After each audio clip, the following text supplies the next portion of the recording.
Praise the lord.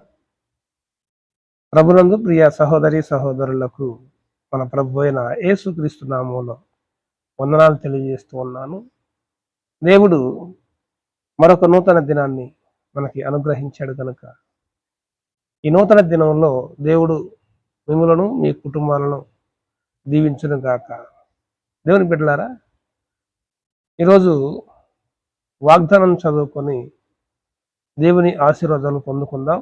Bible గ్రంథం తీసి మత్తయి సువార్త 10వ అధ్యాయం 30-31 వచనాన్ని చదవగలిగితే అక్కడ దేవుడు మనతో ఇలా మాట్లాడుతూ ఉంటాడు.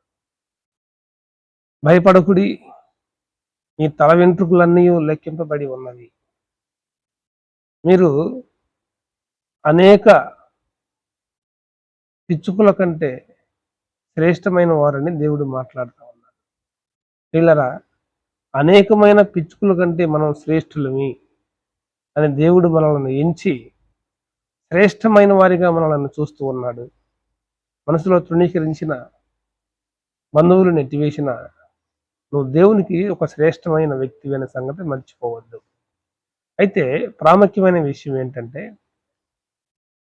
పిచ్చుకుల కంటే శ్రేష్ఠులని ఇక్కడ మాట్లాడి మరొకసారి ఏమంటాడంటే, ఆకాశ పక్షులను చూడుడి, అవి ఇత్తవు, కోయవు, గరిసెలలో కూర్చుకొనవు, అయినను మీ పరలోకపు తండ్రి వాటిని పూజిస్తున్నాడు అని చెప్పి మాట్లాడుతూ ఉంటాడు.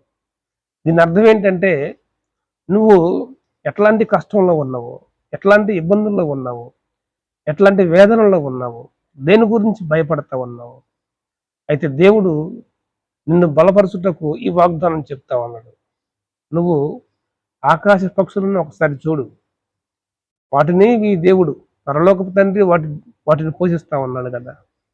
అంతకంటే శ్రేష్టమైన వారు మనల్ని పోషించడా?